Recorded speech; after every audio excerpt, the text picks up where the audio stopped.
Thank you, Kiala and Sheku. Absolutely magical. Now, part of remembering our history means trying to understand what it was like. So let's go back to this moment on this very day, 80 years ago. Air raids had plunged the country into an enforced blackout. But as evening came, people lit bonfires, finally a light in the darkness. Just down the road from here, Buckingham Palace was floodlit, and 2 searchlights made a giant V for victory above St. Paul's Cathedral. Across the country, neighbours placed their wirelesses on windowsills as they gathered to listen to their king, George VI, broadcast live to the nation at 9 o'clock.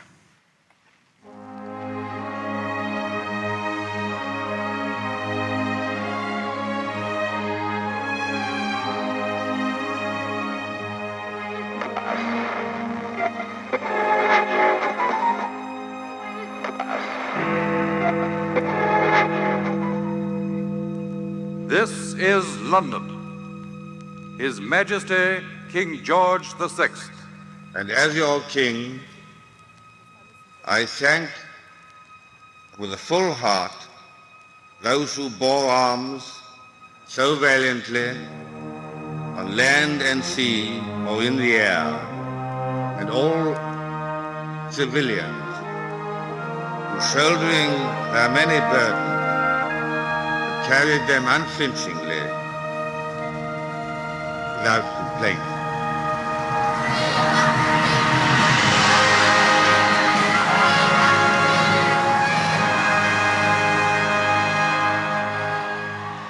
Please welcome to the stage His Majesty the King.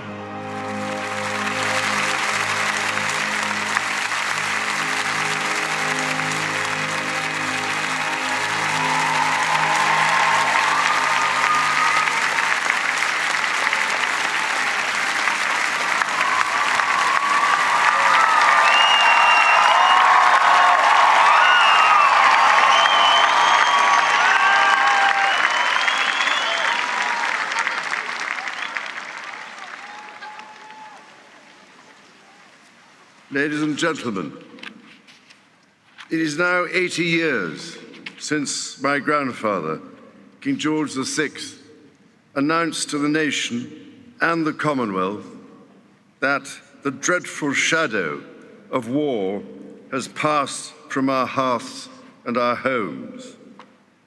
The liberation of Europe was secured.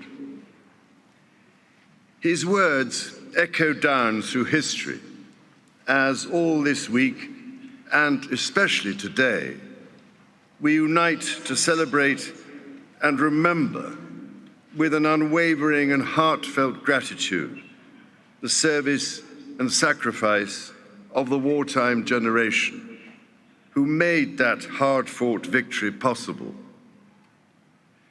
While our greatest debt is owed to all those who paid the ultimate price, we should never forget how the war changed the lives of virtually everyone.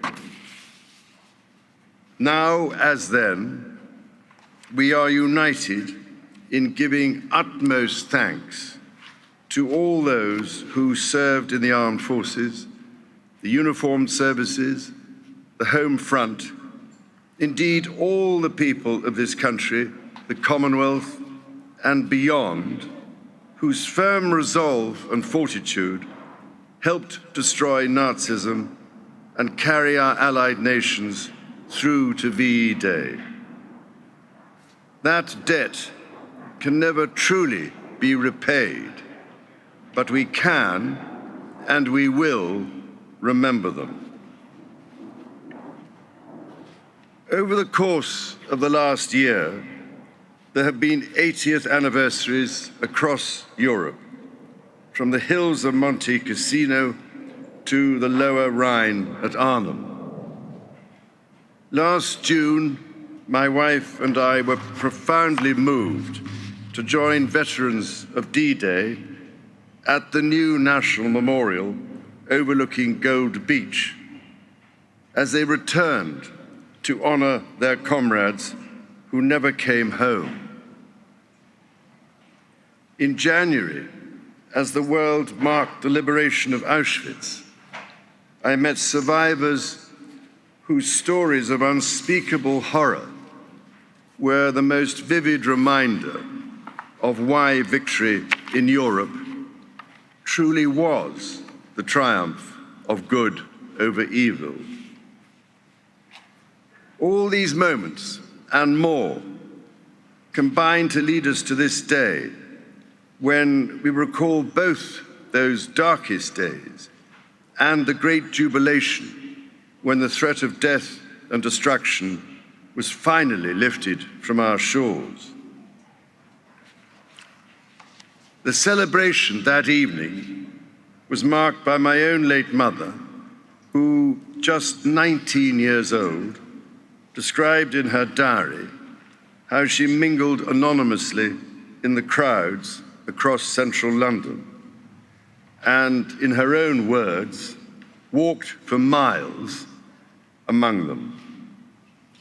The rejoicing continued into the next day when she wrote, "Out in the crowd again, Embankment, Piccadilly, rained so fewer people, congered into house, sang till 2 a.m., bed at 3 a.m.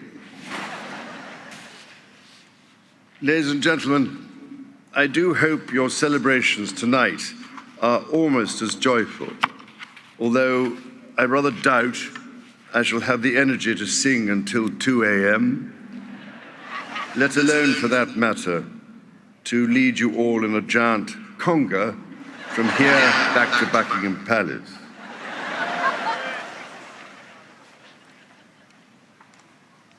The Allied victory being celebrated then, as now, was a result of unity between nations, races, religions, and ideologies, fighting back against an existential threat to humanity. Their collective endeavor remains a powerful reminder of what can be achieved when countries stand together in the face of tyranny. But even as we rejoice again today, we must also remember those who are still fighting, still living with conflict and starvation on the other side of the world. For them, peace would not come until months later with VJ Day, Victory in the Pacific, which my father witnessed at first hand from the deck of his destroyer, HMS Whelp. So, in remembering the past, we must also look to the future.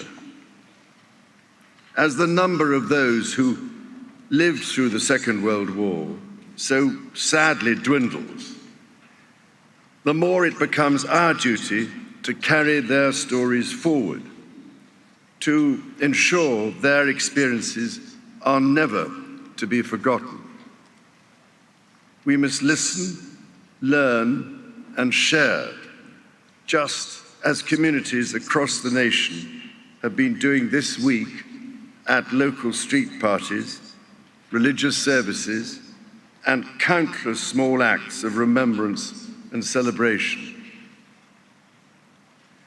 And as we reach the conclusion of the 80th anniversary commemorations, we should remind ourselves of the words of our great wartime leader, Sir Winston Churchill, who said, "Meeting jaw to jaw is better than war." In so doing, we should also rededicate ourselves not only to the cause of freedom, but to renewing global commitments to restoring a just peace where there is war, to diplomacy, and to the prevention of conflict. For as my grandfather put it, we shall have failed, and the blood of our dearest will have flowed in vain if the victory which they died to win does not lead to a lasting peace founded on justice and established in goodwill.